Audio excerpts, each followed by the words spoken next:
Today I'm going to change the brakes on a 2007 Kia Sportage.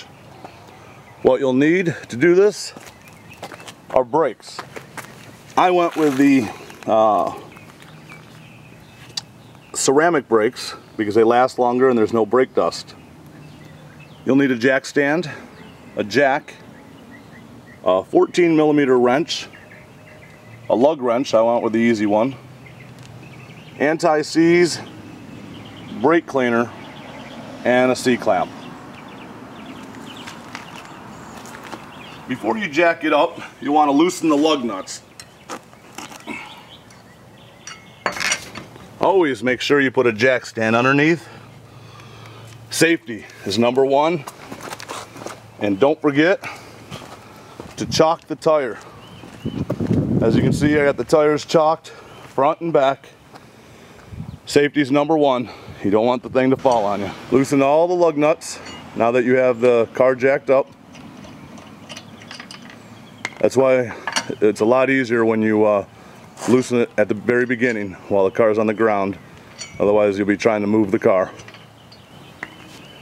Use a 14mm wrench.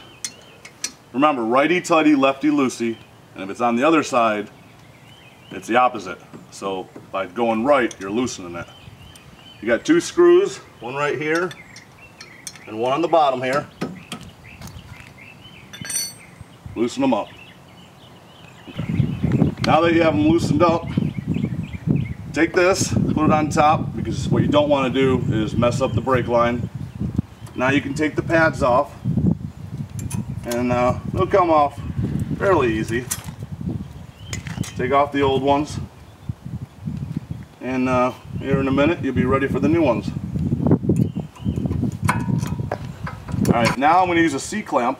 I'm going to bring the caliper back to the good position, I guess you'd call it.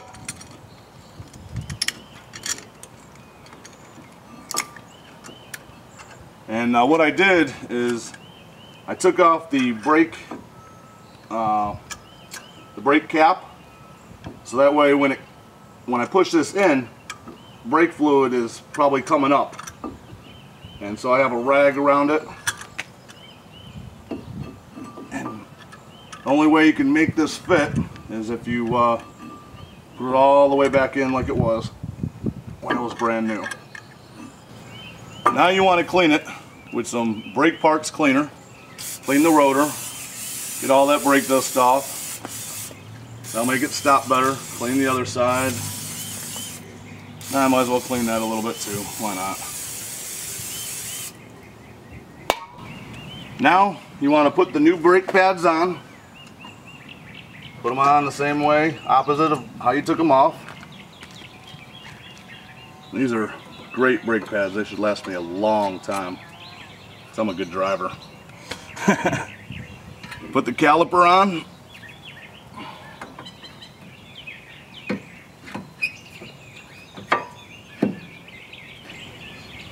Now you want to put some anti-seize on the new excuse me. Put some anti-seize on the new bolts. That way, next time you do this, it won't be as difficult. First you got to catch the thread. There we go. Put some more anti-seize on it. Just a little bit. A dab will do.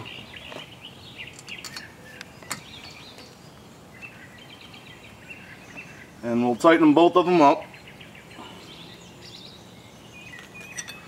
Take our 14mm wrench. Tighten it up. You don't want to tighten it too tight. Just a jerk. Tighten this other one up. Remember, just a jerk. We're ready to put it all back together. I want to put some anti-seize on the lug nuts. That way it'll be a little bit easier to get off the next time.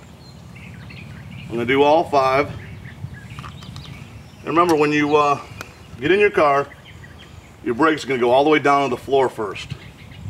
Pump it about 10 times and you'll be good to go. This took me, I don't know, 15 minutes to do. And hopefully with this video, that's all it'll take you. The brakes, I bought at AutoZone. I had to buy a new C-clamp. I bought this Anti-Seize, the brake pad cleaner, and the brake pads. And the brake pads are ceramic. In total, I spent 56 bucks. And if you were to go to a store, go to a shop and get this done, you would spend probably $150 to get the whole thing done. Doing it yourself, you know it's done right, because most of these shops are retarded. And they're going to overcharge you, and they're going to have some 18-year-old punk do it for you. And who knows if they know how to do it. And they're getting paid $8.75 or $7.25 an hour. It probably won't be done right. So this is how you do it yourself. Thanks for watching. Would you like to convert copper into gold? Would you like to use inexpensive copper rounds, individually numbered with numismatic potential? Would you like to earn money doing so? Well, you may be able to hit all three birds with one stone. Visit yougetgold.com with the letter U. yougetgold.com with the letter U.